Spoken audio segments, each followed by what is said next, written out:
If the alders could take their seat, we'll get our meeting started. Seats.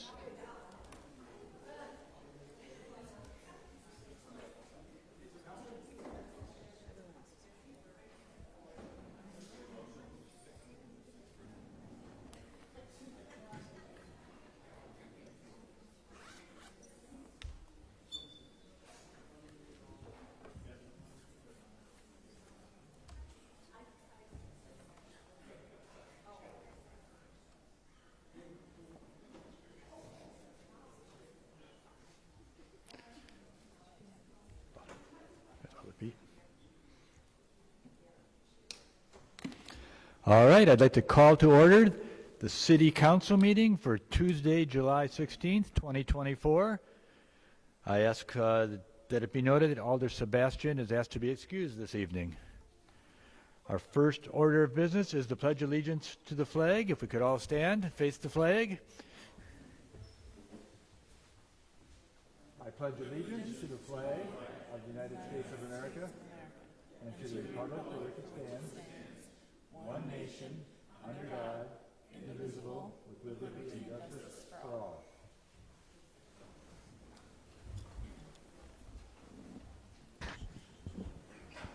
Thank you. The next item is the approval of the June 4th and June 18th council proceedings or minutes. May I have a motion, please?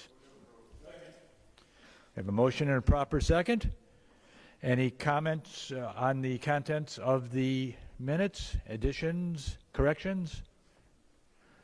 Seeing none, all in favor? Any opposed? Motion carries. Next is proclamations. We have a single proclamation that I will read on behalf of the mayor for National Night Out. Whereas the National Association of Town Watch is sponsoring a unique nationwide community building campaign that promotes police community partnerships and crime, drug, and violence prevention programs on August 6, 2024, entitled National Night Out. And whereas the 41st Annual Night Out provides a unique opportunity for the Racine community to join forces with thousands of other communities across the country in promoting cooperative police community crime prevention efforts and positive police community relationships. And whereas Racine Neighborhood Watch Incorporated plays a vital role in assisting Racine area law enforcement through joint crime, drug, and violence prevention efforts in neighborhoods and in the Racine community, and is supporting National Night Out 2024 in the Racine community for the 33rd consecutive year.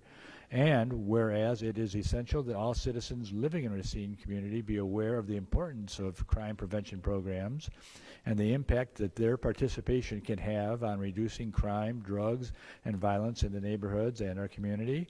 And whereas police community partnerships, neighborhood safety, awareness, and cooperation are important themes of National Night Out and Racine Neighborhood Watch, and whereas National Night Out is designated an official city event by the City of Racine, now therefore Tuesday, August 16th, 2024 is proclaimed National Night Out in the City of Racine.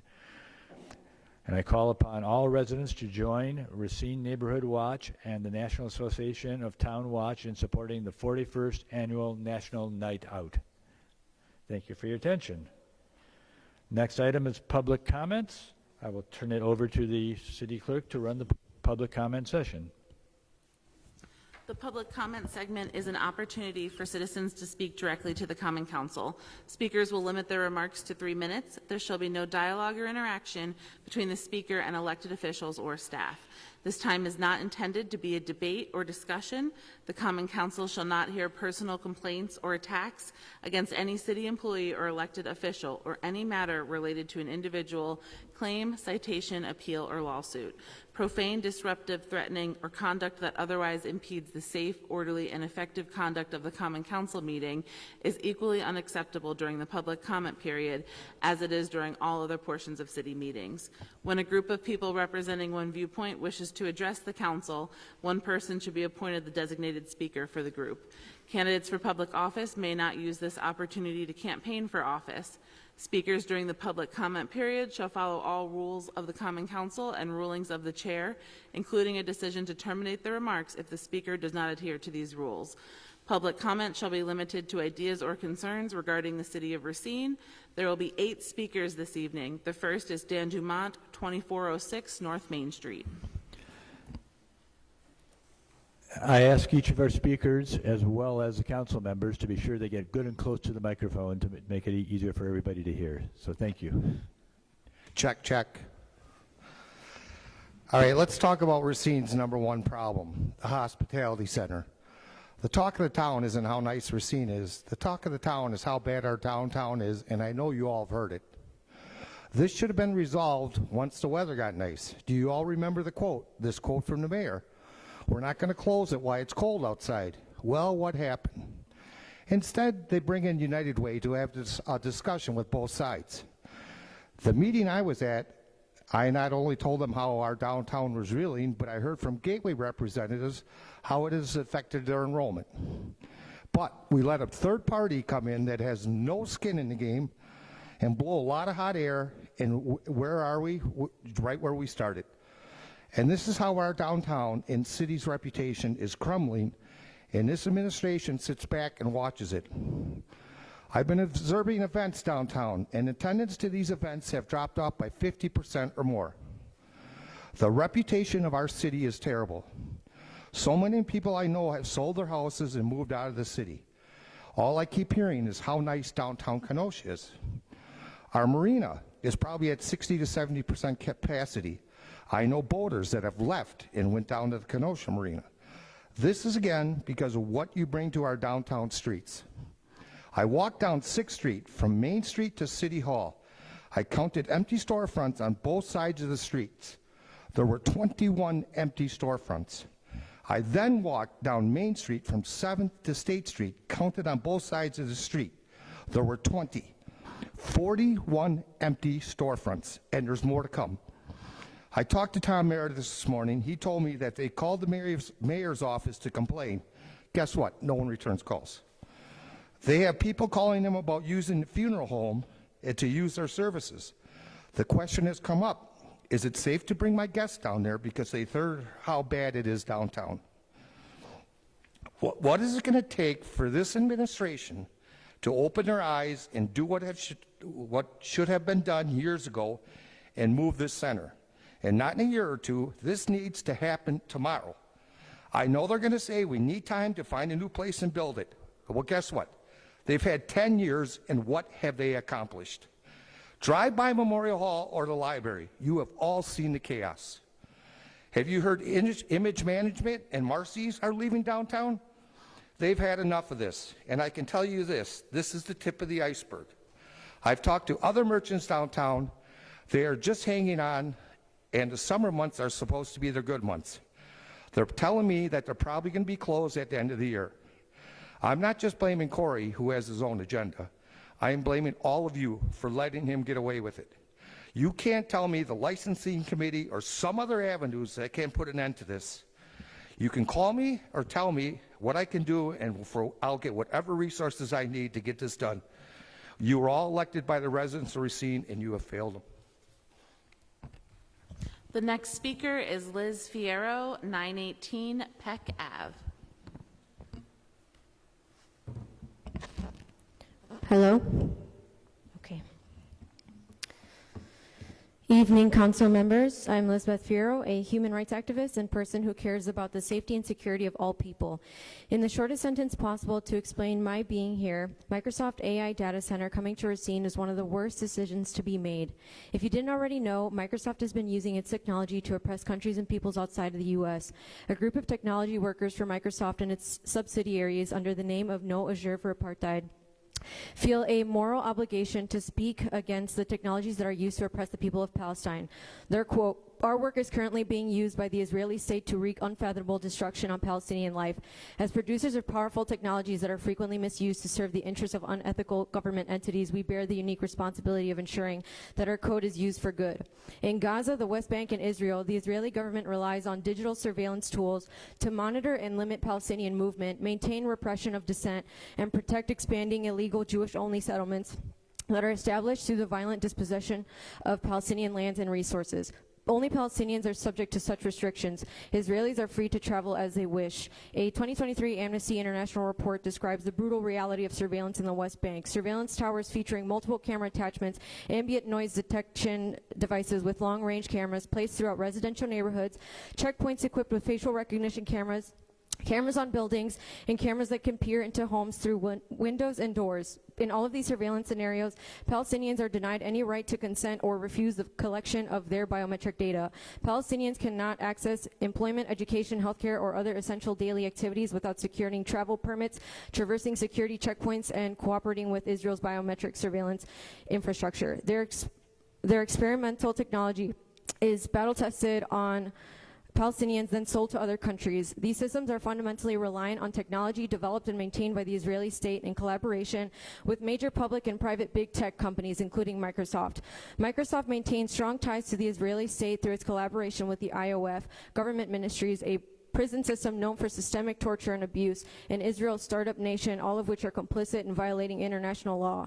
Netanyahu has even explicitly stated that Israel and Microsoft are a marriage made in heaven, but recognized here on earth. So my concern isn't a foreign affair when the corporation that is helping commit atrocities is being brought closer to home. This is a major security and human rights issue, and everyone should be questioning why we live in a duopoly, with corporate interests being the driving factor in our politics and policies that permits the destruction of other countries.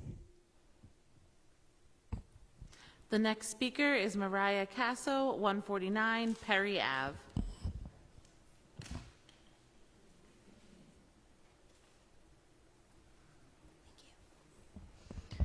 Good evening. Our coalition was here in March to put forth a resolution for the city of Racine to support a ceasefire resolution in Gaza. Since then, we have had 2 sponsors, and the mayor has personally reviewed our resolution. While I do respect that all of you have a lot of work on your plates in your respective departments, I feel we have a few problems that need to be discussed. Problem number 1, we were told that this council doesn't involve themselves in foreign affairs. Why not? Over 100 localities have passed resolutions, with Richmond, California being the first just 18 days after October 7th. We have watched city after city take this stance, and yet we sit here with imaginary tape over our mouths as if this common council cannot speak on this. Tell me how we aren't involved in foreign affairs when my tax dollars and your tax dollars are being sent to a foreign government to bomb innocent civilians. Indirect involvement is nonetheless involvement. Problem number 2, a ceasefire resolution is and was the least that we could do as a community to say that we don't support the targeting of innocent civilians, journalists, healthcare workers, hospitals, neighborhoods, mosques, colleges, and farmland. So why aren't we as a community and common council capable of coming together to do the bare minimum? Because I haven't even touched on the part that requires heavy lifting. That would be the apartheid, the occupation, the restrictions on movement, food, fuel, and water, or the part where hundreds of children sit in a federal prison.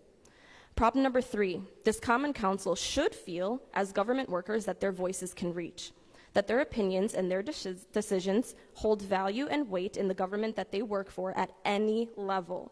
So why are we not following suit of over 100 other localities that have made the courageous decision to challenge our Senate and House? Problem number 4, there is such a deep history behind all of this, but as long as the propaganda will have you believe that this began on October 7th, then this all seems justifiable. But the regret that comes later when the truth is finally revealed, like it always is, it will be too late to say you did something, too late to say it was wrong, and too late to save any innocent life. Problem number 5, how many miles does it take to separate oneself with their humanity? 1,000? 5,000? I'm exhausted of this rhetoric that simply because we are here and they are there, that we shouldn't burden ourselves with the responsibility of caring. I care. I care so deeply for all human lives, and our ask was simply to just show that you do too. Thank you. The next speaker is Rose Ormond, 1608 East Street.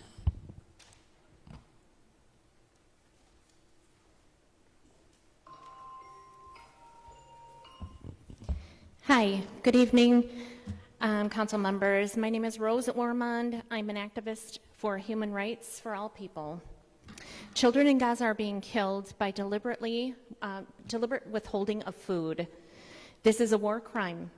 Here in the U.S., if a child didn't receive food or was starved to death, the sentence would be life in prison for the person who caused it. The people of Gaza are picking through garbage to find anything edible at this point. But they shouldn't have to, because the food is sitting at the border that is intentionally blocked by Israeli armies and Israeli settlers. The temperatures have reached 90 degrees and above. And due to the lack of water, cases of dehydration are on the rise. Many people walk miles and miles in extreme heat to retrieve water, if there is any. And there's no promise there is. And take the chance of getting sniped and possibly losing their lives. Israeli attacks have escalated just this past week. Just Saturday, July 13th, there was a deadly attack on a tent camp in the designated safe zone in Al-Mawazi, where 90 people were killed and 300 injured. People described this scene as body parts scattered everywhere. Children scattered everywhere, and the parents could not find their body parts to bury them. William Schoenberg, the head of the Red Cross on site in Gaza, reported they have no fully functioning hospitals except for a field hospital, but the supplies are running out. And the injuries keep coming in. Israel is justifying massacres to pursue militants that are not present. They have already killed over 40,000 people, but that doesn't account for the bodies of the people still buried under rubble or bulldozed into hidden mass graves, or the people that are abducted and put in prison or sold into sex slavery. This number is closer to 200,000 people. When will the murders end? Are we willing to accept they will kill all 2.3 million men, women, and children by claiming they're going after Hamas? Please, if for one moment you felt concern for human life, that's your compassion and your conscience telling you to act on behalf of innocent lives anywhere, not just in America. Only a permanent ceasefire will stop future suffering. I just want to, my time is up. Thank you. Okay, Your time is up. Thank you. The Thank next you. speaker is Aria Casio, 149 Perry Ave.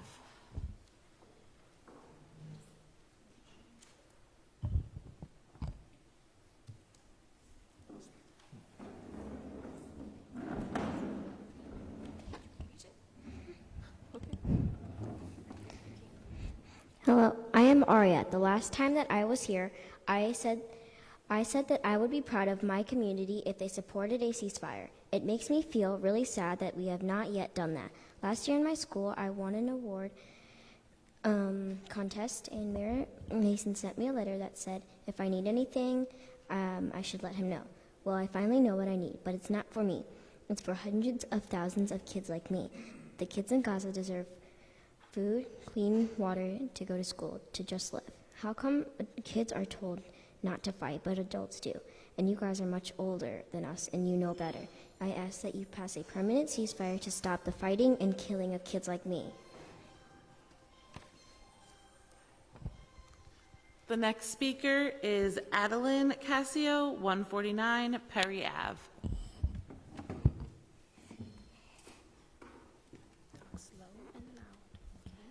Hi, my name is Addie. We all know that Gaza is being hurt.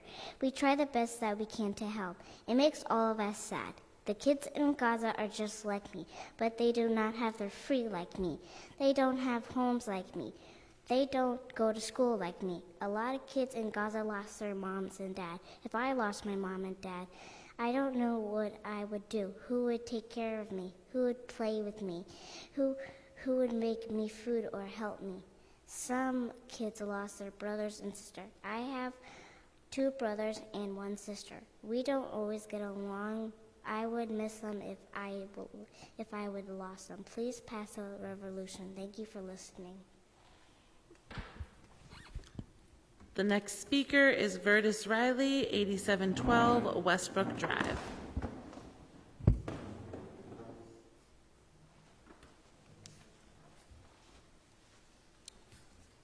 Good evening. I am here to request permission to block off the 19th Street between Thurston and Grange for Catapult Church Family Life Center for a community block party. The event is scheduled to take place on the 16th of August from 5 to 8 p.m. The community block party aims to bring families together in a fun and engaging way. This includes community resource tables where local organizations can provide information about their services, food vendors, games, a petting zoo, and backpack giveaway. In order to ensure the safety and success of the event, we would like to request permission to set up tents along the street for various activities. Also, we would like to ask for the assistance in coordinating the temporary no parking sign to allow for the block to be closed off during the event. We did receive the required signatures from all of the people on the block that would be affected, and they were all okay with it.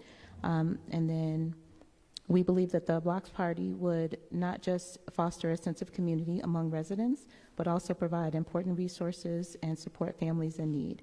We are committed to working closely with the city and following all guidelines and regulations to ensure a smooth and enjoyable event for all participants. And we look forward to hopefully getting a favorable response. Thank you. The last speaker is Mark Geis, 1520 Brynman Ave.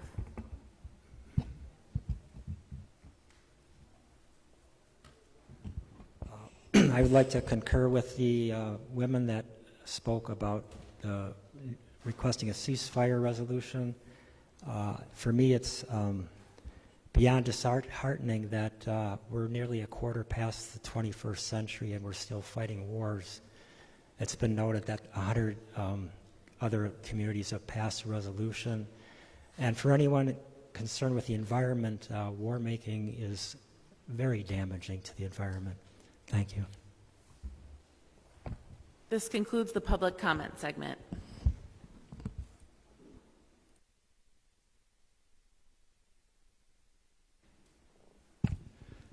Thank you, everyone, for coming out for your comments. We'll move on to the committee reports. The first is the Committee of the Whole report, which will be given by me.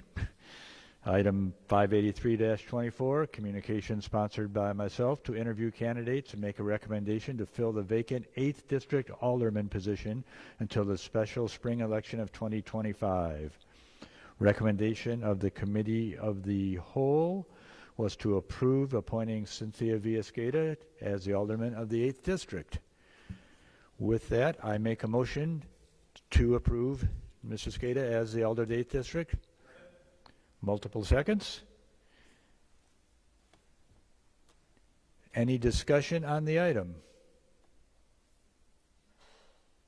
Okay, the city clerk will open the roll, and please vote on your iPads then.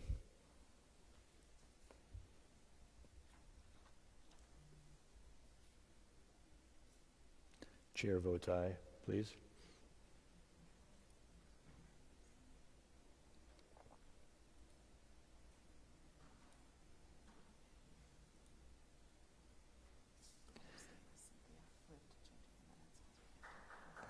All right.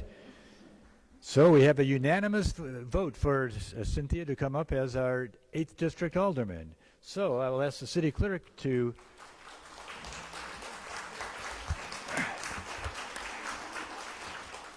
swear in and for her official photographer to come up to get some good pictures here.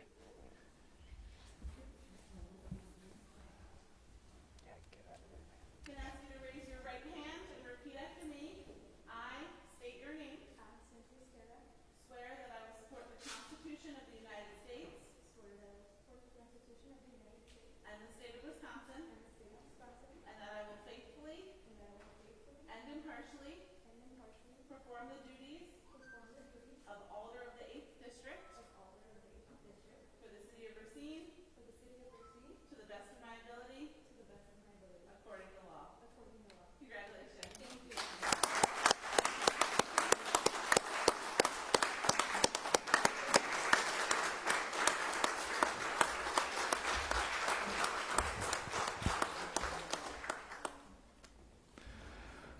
Welcome aboard, Alderman.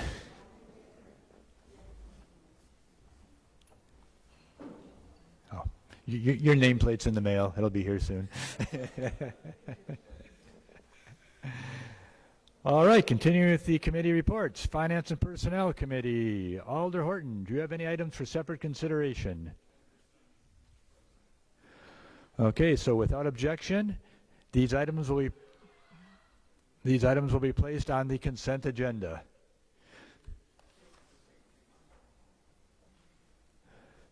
For those listening and those new, moving items to the consent agenda means that the aldermen have had an opportunity to review the recommendation of the committee. They have no further comment. They accept the recommendation of the committee, and we will vote on that as part of a package at the end, all of those items. All right. Next report, Public Works and Services Committee. Alder Jones, do you have any items for separate consideration? All right. How many items do you have? And Four. Four One items for from separate the consideration. Transit Commission and 3 from the Public Works. We're on the Public Works report here, so let's go through those 3. Please read off the item then. Item 0572-24, communication sponsored by the chair on behalf of the Department of Public Works, submitting bid results for contract 2024-165 sidewalk replacement. Recommendation that the contract 2024-165 sidewalk replacement be awarded to A.W. Oaks and Son in the amount of $809,083.36, they being the lowest responsive bidder. Physical note funding is available in the following objects: sidewalk assessment and sidewalks. Thank you. Would you make a motion to approve as well? Move to approve. All right, we have a motion and a second. Discussion on the item. Alder Widener. Thank you, Mr. President. Alder. I'm going to speak against this item simply because of the aggressiveness of this allocation. $765,583.36 is going to be assessed to our neighbors. There is a total of at least 3,827 squares that had to have been marked at the cost of $200 a piece that we are going to tax our neighbors for. I understand that sidewalks need to be replaced, but in the economy that we have and with our continual increase in property taxes that our constituents are paying, to ask them to spend another $765,583 for sidewalk replacement is just unconscionable in my view. So therefore, I will be voting against this item. Any other discussion? Clerk would open the roll, please. Please vote as you will.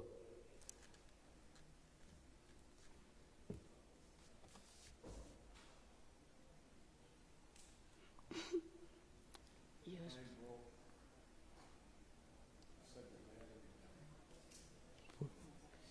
So do you. What's your vote? No, okay.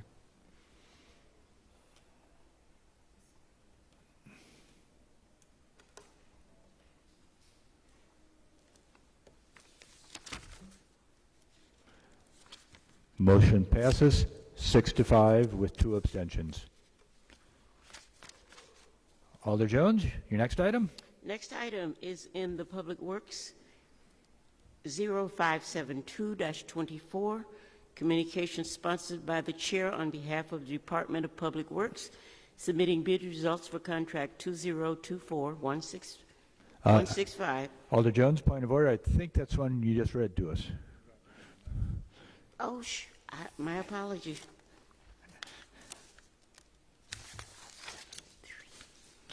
Our next item is 0573-24, communication sponsored by the chair on behalf of Department of Public Works, submitting bid results for contract 2024-068 downtown lighting improvement. Staff recommendation that contract 202-4068 downtown lighting improvement be awarded to Will Surge Electric, Inc. in the amount of $98,118.40, they being the lowest responsive bidder. Physical note funding is available in Ort Objects 45040, 57520, GOB Street Lights. Move to approve. We have a motion and a proper second. Discussion on the item. Alderman Weider. Thank you. I'm not going to vote against this item, but I think it needs to be made.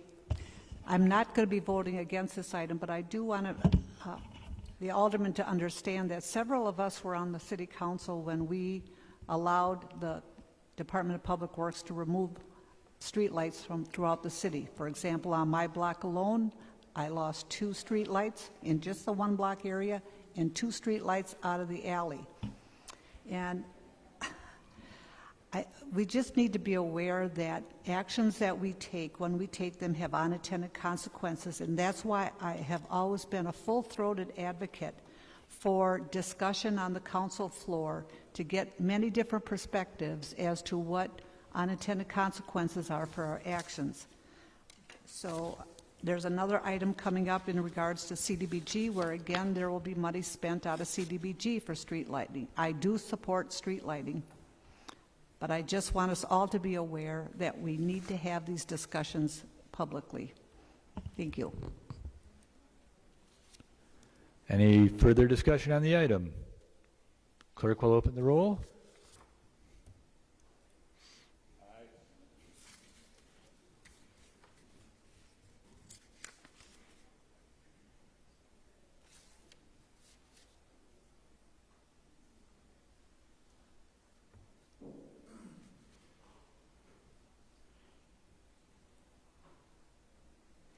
Motion carries unanimously.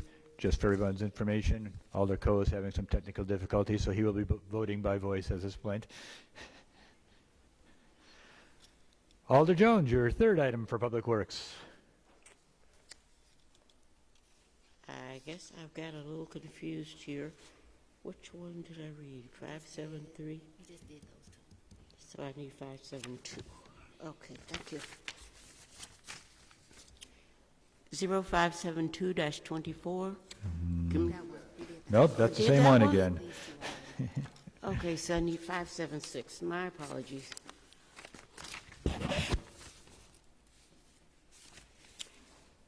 (0576-24) communication sponsored by the chair on behalf of the Commissioner of Public Works, submitting sump pump program phase 2. Staff recommendation to be approved. Funding is available in Ort Object 40101-57560. Sanitary sewer surcharge. Move to approve. We have a motion and a second. Discussion on the item. Alderman Widener. Thank you. I just have a question, and I'm so sorry I did not give the Department of Public Works a heads up that I'd be asking this question, but Mr. Pritzloff, please come up and tap dance for us.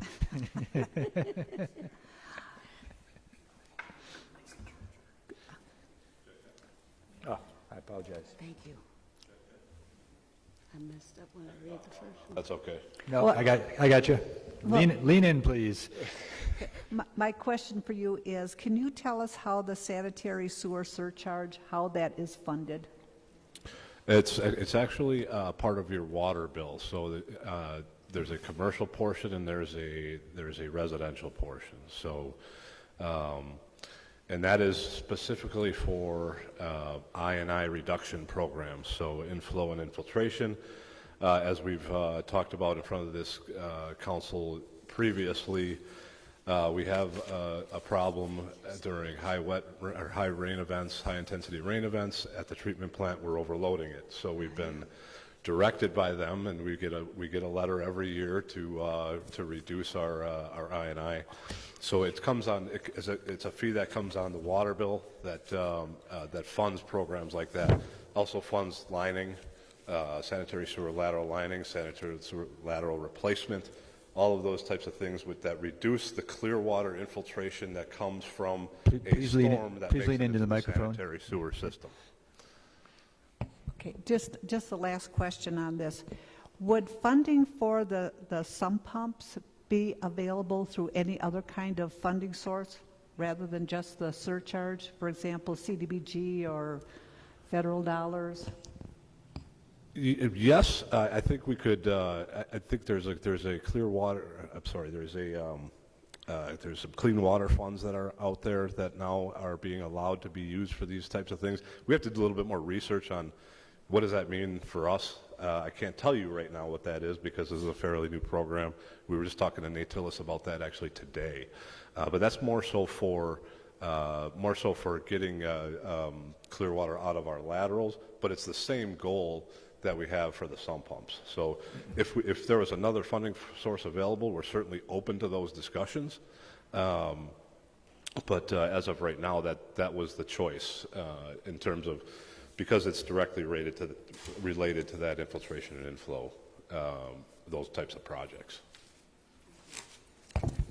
Thank you. I would just like to make a comment on this, and I don't know if it's related at all, but I know I've been back on council for just a few short months, and I have heard so many complaints from struggling small businesses that are paying an additional $200 per quarter for, I don't know if it's a sanitary sewer surcharge or exactly what it is.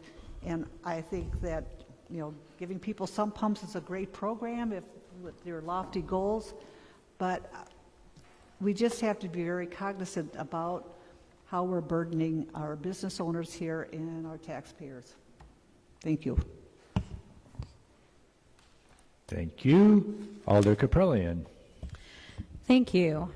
Boy, I sure do agree with that last statement that you made, Alderman Widener. I have had such an increase in calls regarding especially those water and sewer bills. I was hoping, I'm glad this item is up, and I wanted to hear more about the progress of the sump pump program, and I see that what we're voting on this evening is for phase 2. And just for full disclosure, I did have my home is built in 1906, and I did have them come by and assess my home, but I think my home was way too old. They couldn't even touch it.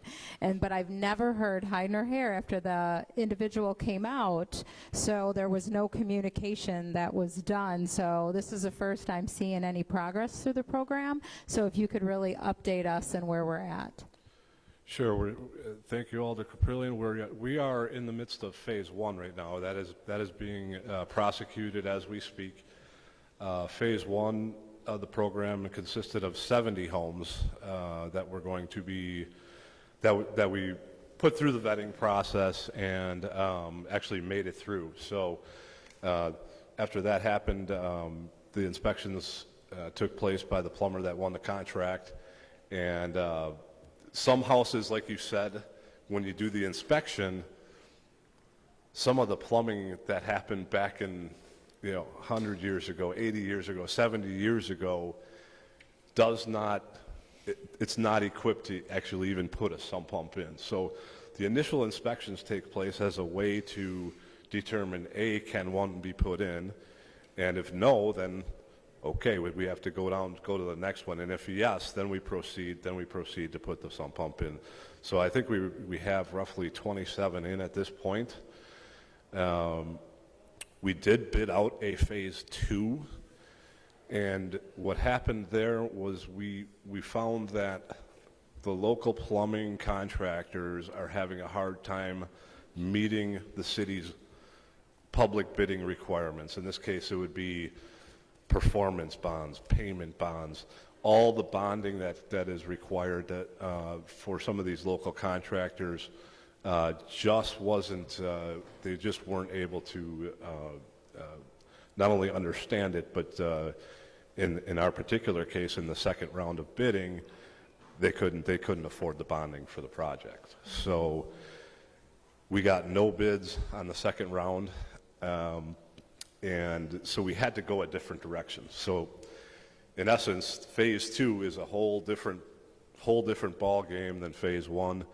Phase 2 puts it more on the homeowner, and that homeowner's plumber has the opportunity to get what I'll term as a voucher for up to $5,000 for the work. In this case, a homeowner would sign up online or sign up with customer service in the city clerk's office. That home would be vetted for, do they have taxes that are delinquent? Do they have any current net violations?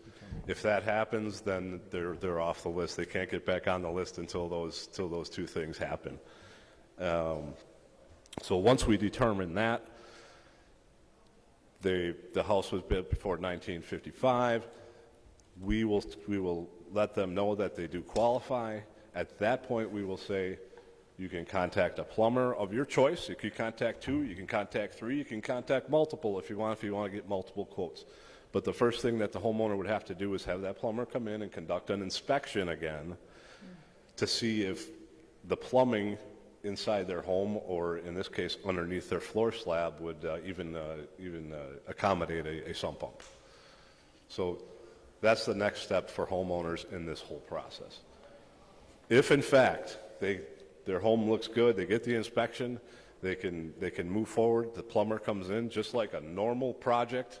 If you were a normal homeowner and you had a plumbing work to do, you come into to City Hall and you get yourself a plumbing permit. And that's how it begins. The plumber gets the plumbing permit and gets an application number, if you will. He goes to the home, does the work, completes the work. The work then gets inspected again by our plumbing inspectors. And once that work is inspected and given the go-ahead by our plumbing inspectors, they're given what's called a reservation number. And at that point, the plumber has his reservation number. He can now come into the city clerk's office or come into City Hall, at which time he or she will be able to get a voucher for up to $5,000. Now, let's just say, for argument's sake, I have a plumber come in and they tell me, okay, it's $6,100 to do the work. We're only going to cover up to the $5,000. There's no, the other $1,100, if you will have to be covered by the homeowner as a separate engagement with their contractor. Does that make sense? Yes, thank Sorry, you. I know that was a very lengthy response. No, thank you. And maybe I'll just communicate. We don't have to take the time here on the council floor, but just talk about that communication process, especially through that first phase and then where you're at. You talked about 70 houses that have passed, that are moved on, or that were initially inspected. No, there was 70 houses that the contractor bid on. There were 70 sump pumps. I see. Some of those did not qualify after he conducted the initial inspection. Very good. Okay. And I will call you about those, because as it personally affects me. So, but we don't need to take the time here. Thank you. Alder Kelly. I'm kind of just going to piggyback on that, because I was just wanting to know that first staunch of, you already know what I'm going to say, so I'm just going to say it. So that first staunch of people that came through, was there 70 in that group? Yes, ma'am. Okay. So I as well, during that 100-year storm, had 3 inches of standing water from wall to wall across my basement. So I was super excited when Richard was at the 100-year or whatever, the birthday party, talking about laterals and sub pumps, and so I was really excited. But I could feel the plumber's frustration when he came to do the inspection, that he kind of commented that, you know, a lot of the people that he's going to inspect don't have this secondary output to the street or whatever. So he's kind of just going around home to home doing all these inspections and finding out that they don't qualify.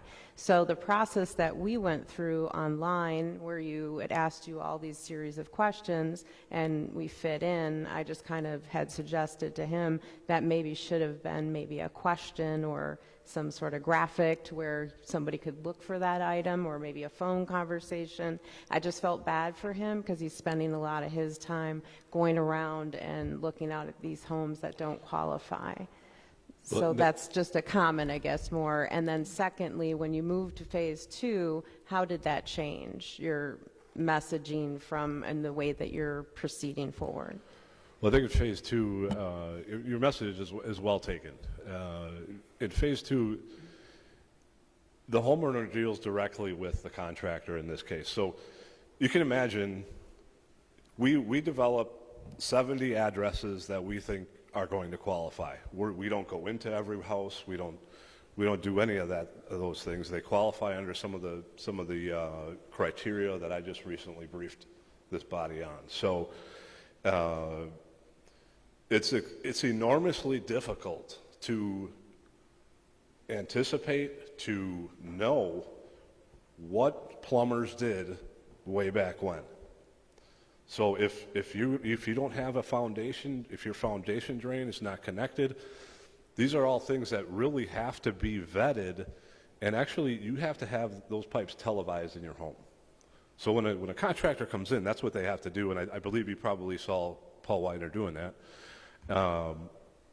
So it's a difficult thing because there's so many unique ways that these homes were constructed.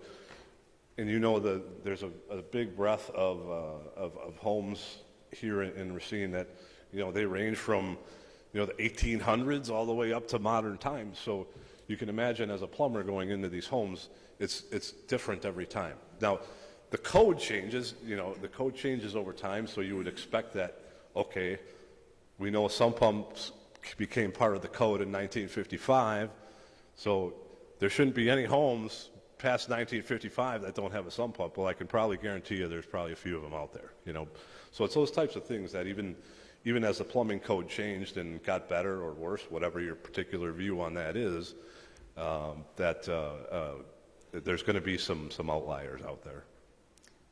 And I as well will follow up with you personally on that to have that conversation. Thank you. All right. All right. Any further discussion on the item? The clerk will open the roll. Please vote as you will.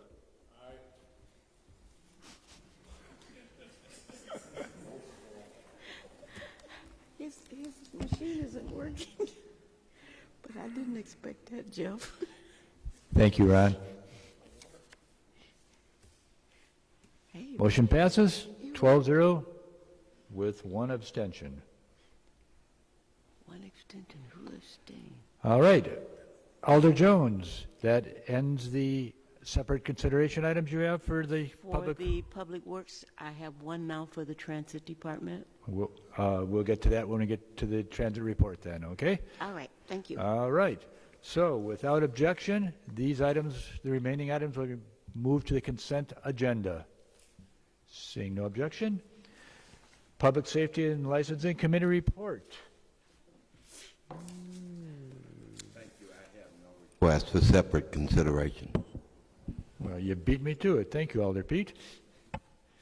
So without objection, these items will be placed onto the consent agenda. Next report, Transit Commission, back to Alder Jones, and I bet she has one item for separate consideration at this point. Yes, I do, thank you. Please proceed with that item. Item 0558-24, communication sponsored by the Chair on behalf of the Transit and Mobility Director, requesting authorization for the Mayor and City Clerk to sign the 2024 Urban Mass Transit Paratransit Assistance Contract between WSDOT and the City of Racine, Grant Control 00531. Staff recommendation that the Mayor and City Clerk be authorized and directed to sign the 2024 Urban Mass Transit Paratransit Assistance Contract between WSDOT and the City of Racine. Physical note, revenue of $103,859 as determined by Wisconsin Statute 85.205. Local share approved as part of the 2024 operating budget. Move to approve. Okay, we have a motion and a proper second. Discussion on the item. Alder Caprellian. Thank you. This is really just for discussion. I don't need a separate consideration of this item, but I had my first just broad question is, as I was trying to look through the transit budget in our 2024 budget book, where is the 103,859 in the revenue for the urban mass transit, paratransit in the budget? Alder Caprellian, thank you very much. If you refer to page 231, you'll see intergovernmental revenues. If you go to the last item listed, that's state grant transit. So that's dedicated to paratransit funds. So these are estimates because this is before we receive our grant award. So these are estimates. So before we receive our grant award, we have to assume, based on what we know of the state formula, what we will receive based on what we budget for the program. And so you'll see a $105,000 item there, and then we received about $103,000. So we were fairly close to our estimate. Very good. Am I good? Okay. All right. No, I do have, I'm sorry, I just meant, can I continue? Oh, yes. Yeah, please do. All right, very good. So just out of curiosity, do you find that the city, are we meeting the goals of the paratransit, and how are we offering these services to those who need it out in the community? Alder Caprellian, that's an excellent question. So the American with Disabilities Act requires any mass transit system that provides fixed route public transportation to also provide on-demand response for those who are elderly and disabled. So the question directly is, how do we know whether or not we're succeeding in that? There are two ways. Number one, the state performs a performance management review. So that happens regularly, and in addition, there's also a triennial review. So every 3 years, the federal government audits top to bottom performance of those types of requirements. So the American with Disabilities Act is something that is a cornerstone to FTA funding, and we would not be eligible for these funds if we did not meet those marks. So can you tell me a little bit about, if we can break it down to our residents, how do they go about receiving these services? Great question. So if you are elderly or disabled and you find yourself not being able to utilize fixed route public transportation, you can reach out to 1900 Kentucky Street, which is our main office, and connect with the Ride Racine Dispatch, and they'll provide guidance. And what guidance they'll provide is that you'll need some type of doctor's note that illustrates that you are eligible for those services. We'll provide basically an application. From that application, we'll be able to make sure you're on the list of eligibility. At that point, you can just call for a ride, and we'll schedule that and make sure you get to where you need to go. So what do you think the turnaround time is at? Once they've provided the proof that they are eligible, how long is that process? Days. So what we hope for, and usually what gets held up, is the doctor's note. You know, making sure that folks have access to that medical professional who can author that. Once that's accomplished, it's a pretty quick process. And that is good for the full year, Correct. or is that for eternity? Well, perpetuity, yes. Okay. So we want to make it as less bureaucratic as possible. Very good. Thank you. All right. Any further discussion on the item? The clerk will open the roll. Vote as you will.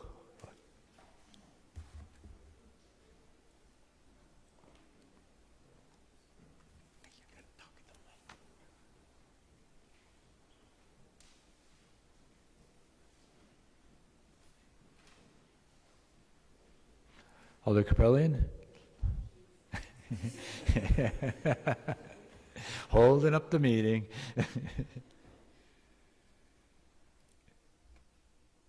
All right, motion passes. Alder Jones, I believe you have no other items for separate consideration on this report? Without objection, the remainder of the report will be placed onto the consent agenda. Next report is the Community Development Block Grant Advisory Report. Up to this point, Alderman McCarthy had received no items for separate consideration, but I have the feeling one is coming. Alder Widener. Thank you. Could we have Alderman Widener. separate consideration of the first item? Certainly. So item 577-24, communication sponsored by Mayor Mason to approve the 2024 HUD Entitlement Annual Action Plan allocations and eligible activity uses. Recommendation of the Community Development Block Grant Advisory Board on 7-8 was to approve the fiscal year 2024 Annual Action Plan and the allocations as presented. Fiscal note, the CDBG Advisory Board will oversee the funding for 24 of CDBG funds of about 1.7 million, home funds of about 0.5 million, and ESG funds of 158,000. Move to approve. Have a motion and a proper second. Perhaps before I get to any questions, I'll have the director give a quick overview, if that's okay, and then we can go into questions. So give me one moment to activate the mic.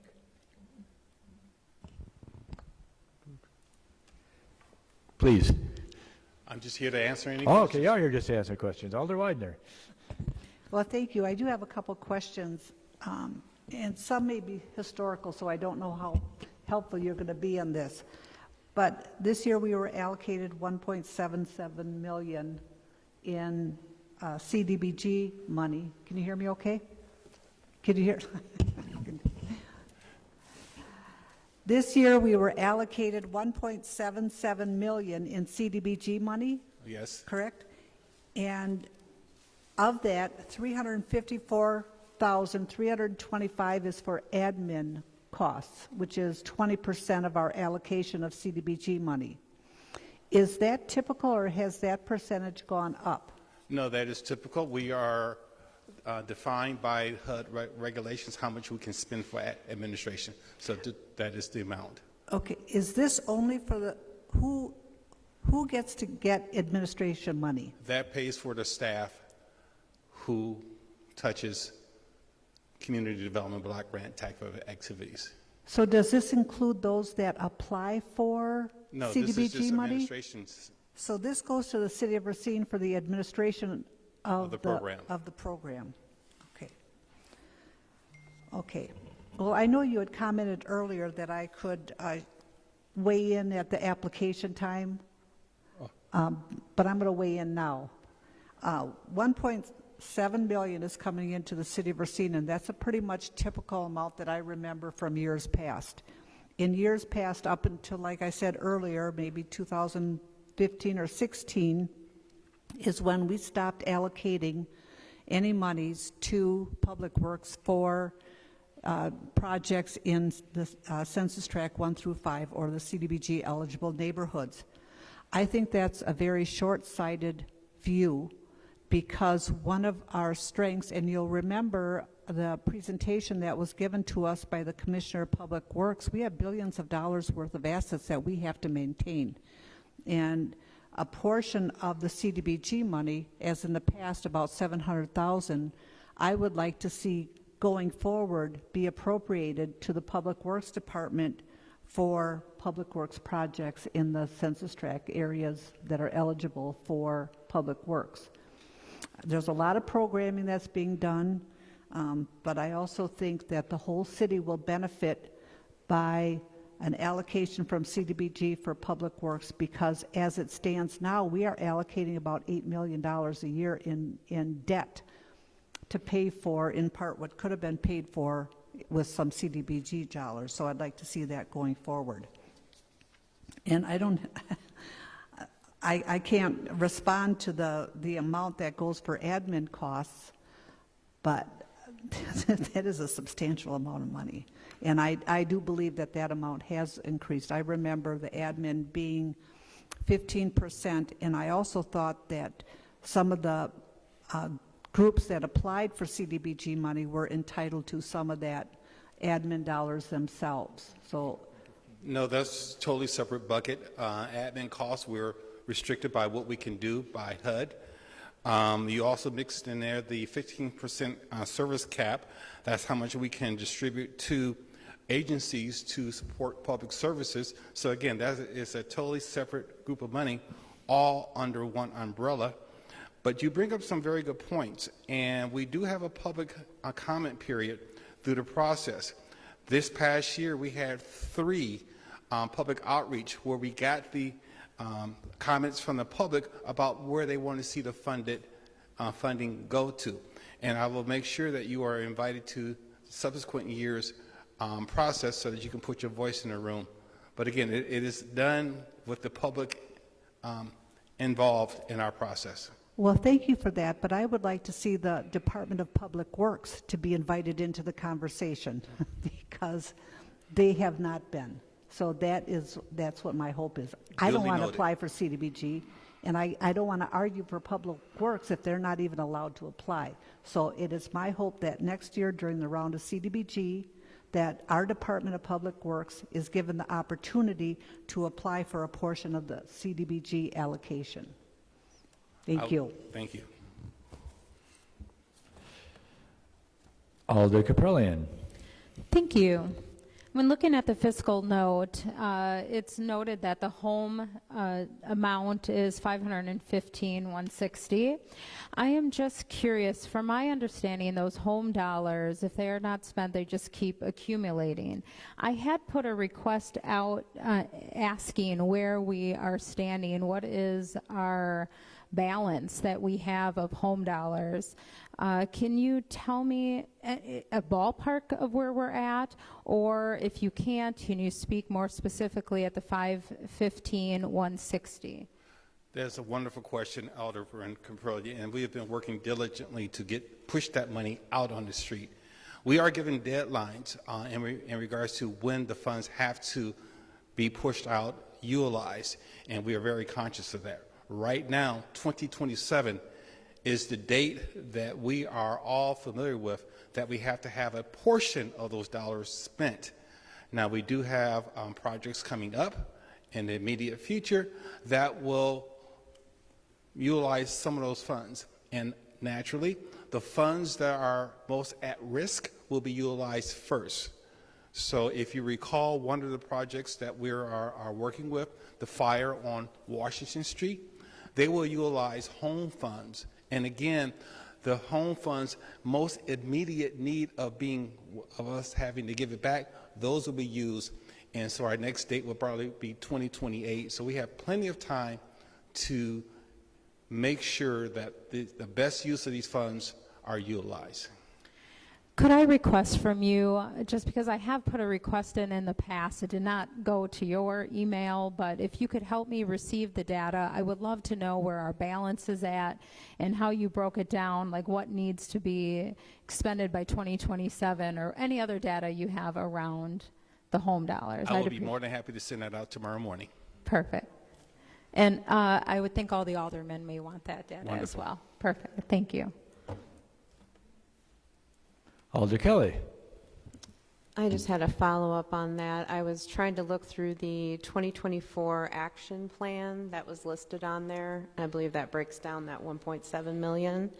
I was looking at item number 11, which was, I believe, already addressed. The administrative fee was like 300 and some. It was on page like 67, I believe. And then the item number 12 after that was blighted demolition, I believe is what it was. I wanted to know what that, is. Do you have a property in mind? And I guess really honestly, just to cut through the BS, I really just want to know if the YMCA is included in that. That's correct. Those funds are being held for the demolition of the YMCA. Okay, thank you. And just for clarification, we're allocating him for blight at this point, and then there'll be further approval, but that is as I understand it, the intended use. That's correct. All right, any further discussion on the item? Clerk will open the roll. Please vote as you will.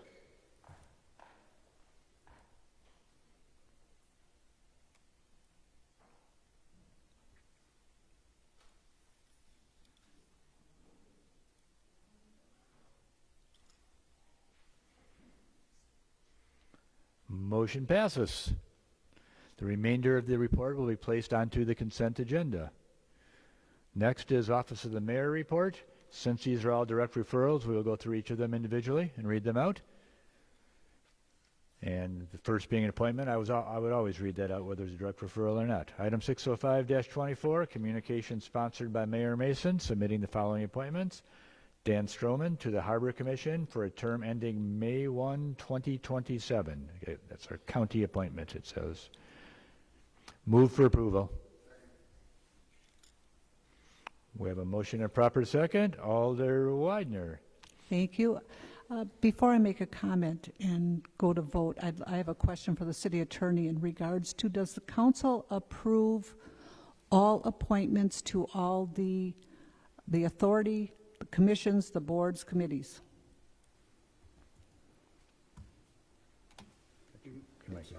Does the council? Thinking it through. Not all. I mean, for instance, the Standing Joint Review Board, the council doesn't approve appointments. So it's most of them.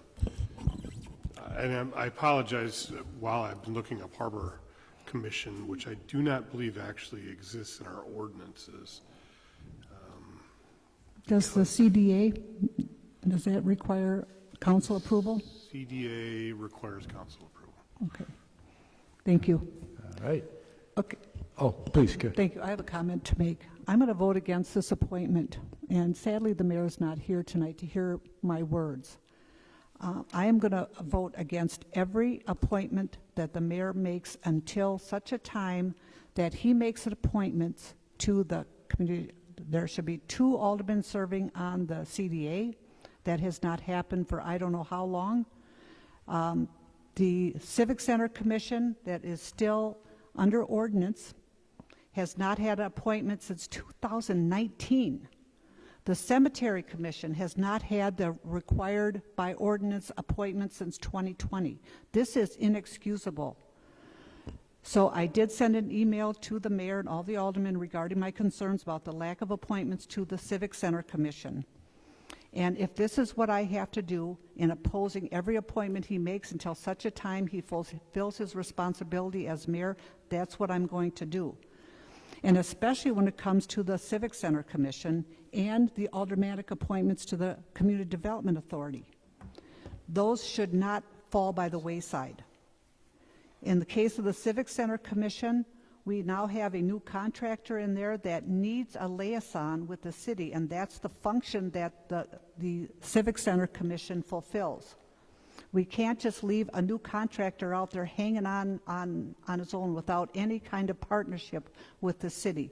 So this is my stand that I make until the mayor fulfills his responsibility. I will not support any of his appointments until such a time he appoints to the CDA 2 aldermen, to the Civic Center Commission, all that's required by ordinance, and the Cemetery Commission.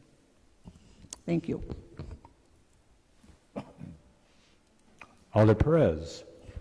So in this particular comment, in parentheses, it says county appointment. What does that have to do with us? I think, and somebody please correct me if I'm wrong, I believe we have a representative on this board from the city for this county board. Can anybody speak to that? But that's my understanding. I think that's correct. I'm sorry. Let me start you up there. I just apologize. I didn't know this was going to be an issue tonight. The Harbor Commission it's the Board of Harbor Commissioners is defined by statute. And I could look up the membership in a moment. It's not in our ordinances, but it's city and county appointees. But it gives us the authority, if it's not in our ordinance, to do that. There's a statutory requirement for some boards, commissions, and authorities that exist. Even if it doesn't in the ordinance, there are a statutory requirement for some of these. So would it be appropriate to have an ordinance that mentions that? Well, if there's a requirement in state law, it would be redundant. I'm not saying it's not appropriate, but it would be redundant. Okay. Thank you. Alder Mack. Thank you. I sit on the Harbor Commission. I've been to 2 meetings. There has been discussion at the Harbor Commission about the county appointments and whether or not the county was going to appoint, or if the county had the authority coming from the county side to appoint something to a city commission, but there are representatives from the sheriff's office on that. It's staffed by the city. and it appears to be, for the most part, the makeup of people that have a vested interest in the harbor and the waterfront that we have. So those commissioners take their job very seriously, and they have been looking for that county appointment. So I appreciate Alderman Widener's stance. I would encourage the rest of my colleagues to support the appointment, because ultimately it's the harbor commissioners that are working diligently at those that aren't employed there as part of their employment. They're volunteering their time, and they take it very seriously. Thank you. Alder Jarrett. Thank you, President McCarthy. I have a comment. One, I will be voting in favor of this appointment, but I do have a question to possibly the attorney, Attorney Letney. What is the process for people, like, say someone wants to apply for one of the commission or the committee that Alderwoman Widener had brought up? What is that process like? I think the clerk's office actually runs that process. And I know there's a website. I don't. Dara, please. Thank you. Sure. Let me pull a little closer. You can apply right online on the city's website. Anyone who applies does go straight to the mayor's office, and the mayor makes the recommendations for his appointments.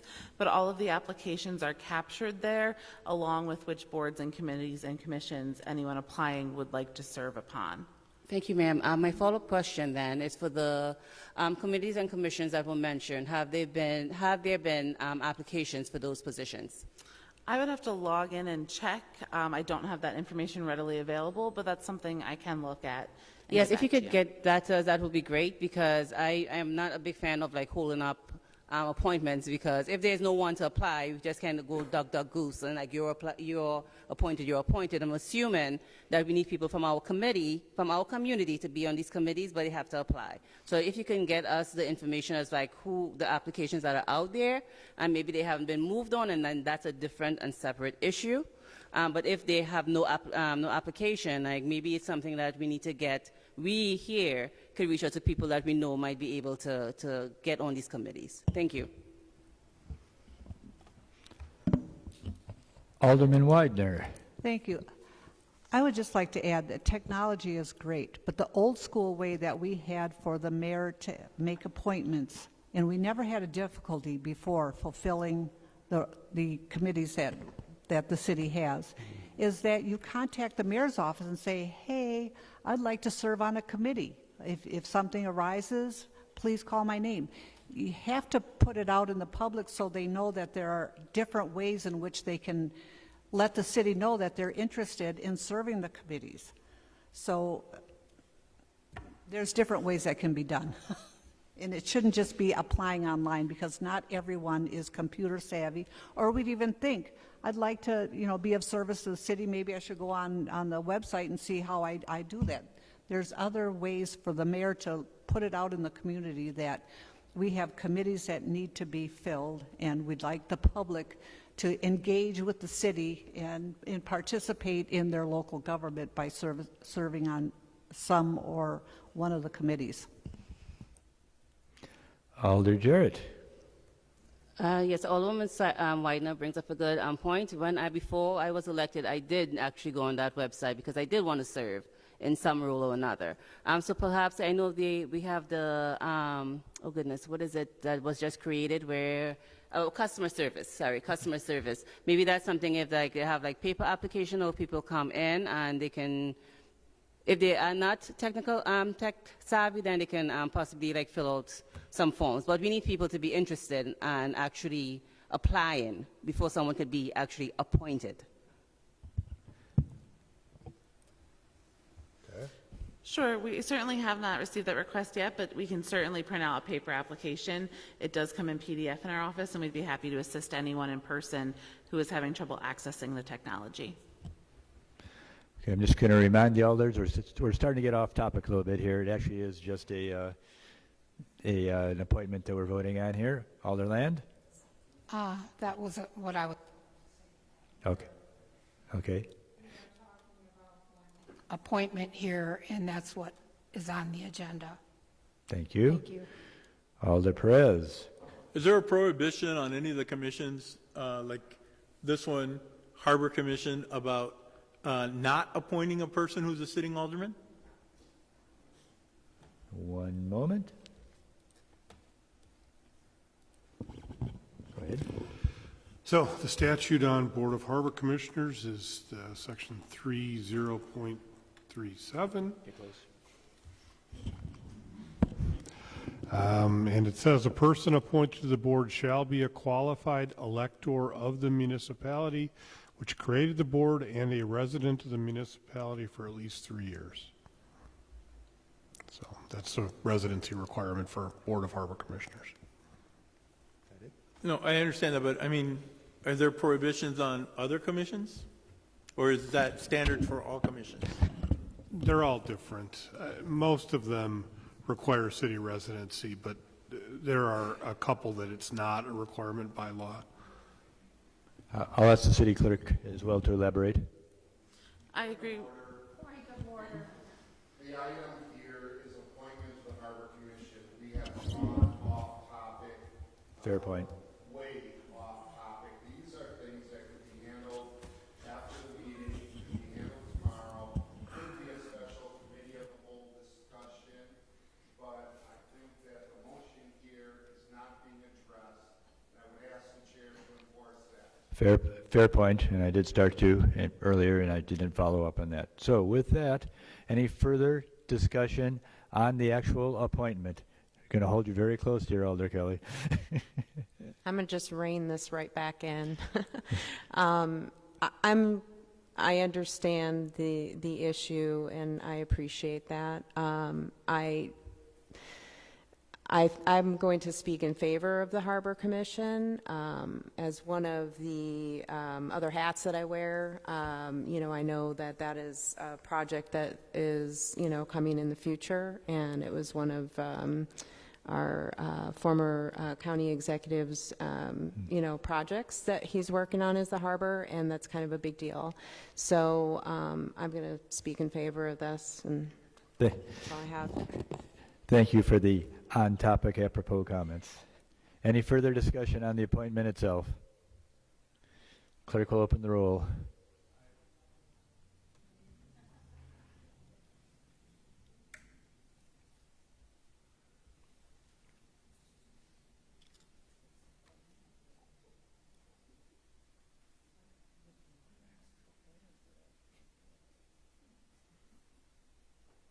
What's going on?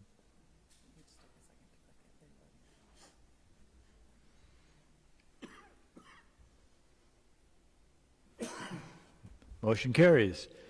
Next item, 613-24, direct referral, communication sponsored by Mayor Mason and Alder Land on behalf of Catapult Church to close off the 2700 block of 19th Street from 3 to 8 on August 16th for a church block party.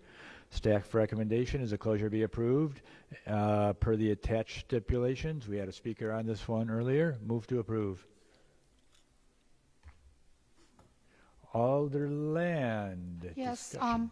this Catapult Church is in my district. I would like to encourage my fellow council people to support this church in their efforts to have a block party. It kind of fell in Miss Riley's lap at a late moment, so they have all their paperwork filled out now and everything's all in order. So I encourage a yes vote. Thank you, Alder Land. Any further discussion on the item? Clerk will open the roll.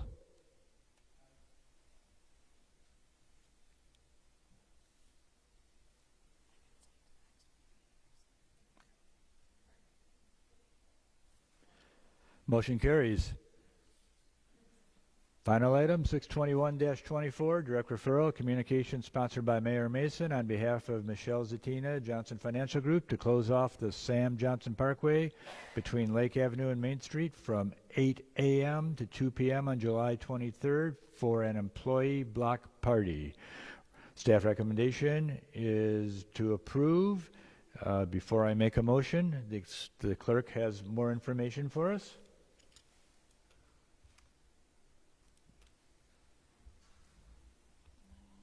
You were?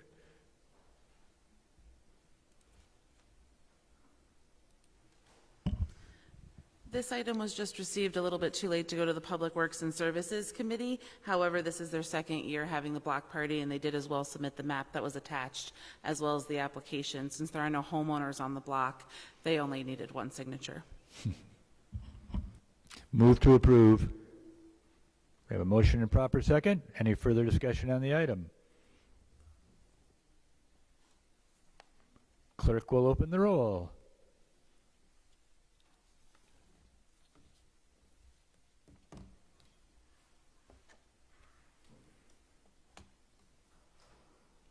Motion carries. Takes us to the consent agenda. Could I have a motion to approve the consent agenda, please? We have a motion in multiple seconds. All in favor of the consent agenda? Any opposed? You are, just want to be sure, you're opposed to consent agenda. Okay, we'll talk later.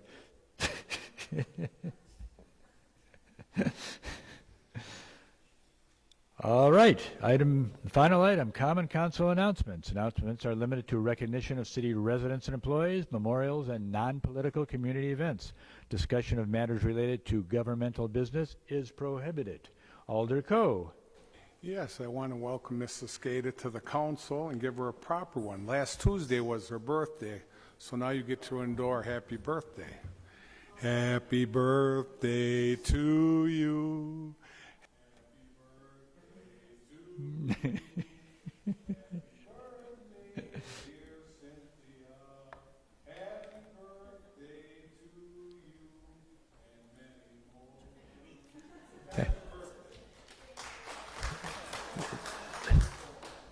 Oh, did I shut off your microphone, Alder Coe? I apologize. Would you like to start over? Alder Jarrett. Thank you. Actually, can you do that again for my daughter? Her birthday just passed, so can you also sing happy birthday to my daughter? Her name is Callie. Callie. K-A-L-I. Cali, like California. Callie, yeah. Yes, please. And also to, I'm sorry, Alder Caprillion. She just had a birthday that passed, so you can do both. Quick straw poll of the council. Who wants his microphone on? Seeing none, go on.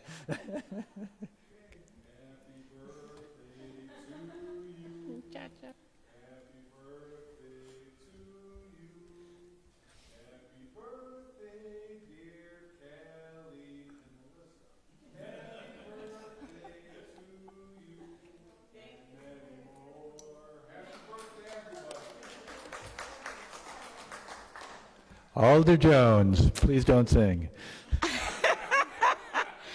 I have a decent voice. Oh, okay. So Please do. anyways, I would like to wish my firstborn, my son, a happy birthday. His birthday is today. What? No. And what? And what is his name again? Terrence Jones. We call him Terrence. Terry. Lovely name.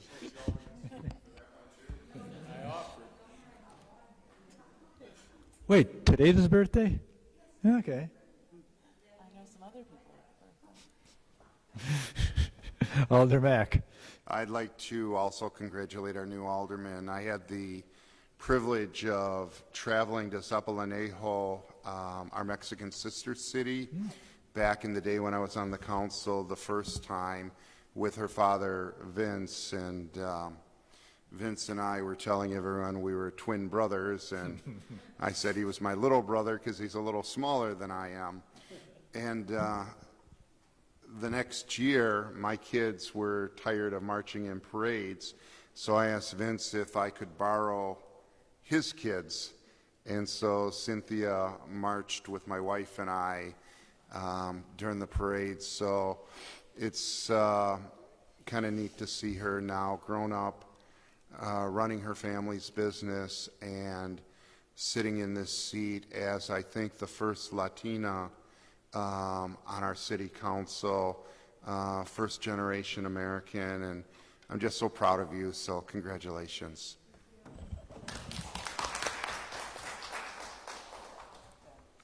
Alder Caprillion. Thank you. Definitely a night for celebration. Now I get that picture that you sent. It was of Cynthia. Now, okay, I didn't realize that, but congratulations on your seat. And as we sit here and celebrate, we have to understand that there's another side to the coin as well. When we have celebrations in life, we also have hardships too. And it's, how we feel about one, can help rise how we feel about the other. And I didn't want this meeting, even though we're sitting at the city council, to pass without honoring and recognizing the passing of our county executive, Jonathan Delagrave. I had the opportunity to work alongside him for the last decade, and I probably didn't get the opportunity to touch the true core of the man in which he was, but I do honor what I was able to touch. And this community definitely is in mourning, and you can never replace anybody, but it is going to be very difficult to replace him in his leadership role for the county, and that even increases the loss that much more deep. But so I just wanted to honor him for everything that he has done, not only in his own journey in life and the people that are close, but for our community, Racine. So my sympathy goes out to those who were close and affected, and to our community as a whole. Yeah, it's echoed, and I would ask for a moment of silence, please.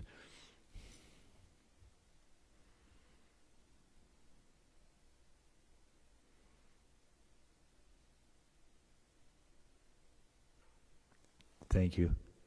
Alder Kelly.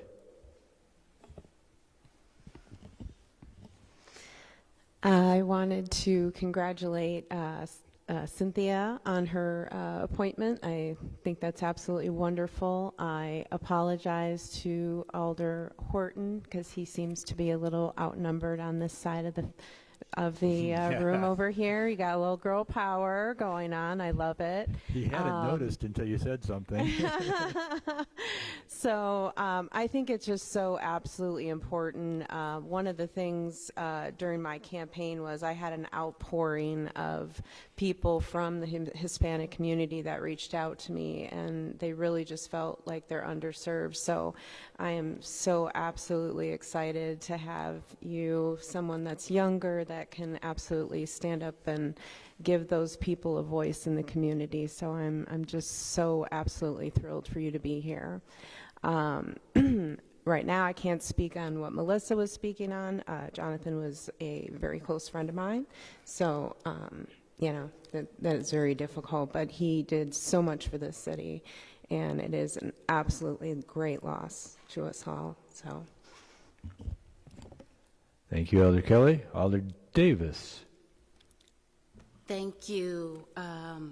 Just making an announcement here that the Black Arts Council of Racine is having an open call for the Black Women's Showcase. So any artists, Black women artists, poets, spoken word performers, please come out July 18th and July 19th from 7 to 9 p.m. 313 Main Street. So come out. It's going to be a great community event. That's all. Thank you. Alder Coe, do I dare call on you again? I want to wish my condolences to my brother Jay and my sister-in-law. Lost a nephew Friday. Oh. So I just wanted to, let them know they're in my thoughts and prayers. Thank you, guys. So sorry. No other announcements? With that, we have exhausted ourselves and our agenda, and we stand adjourned. Thank you, everyone.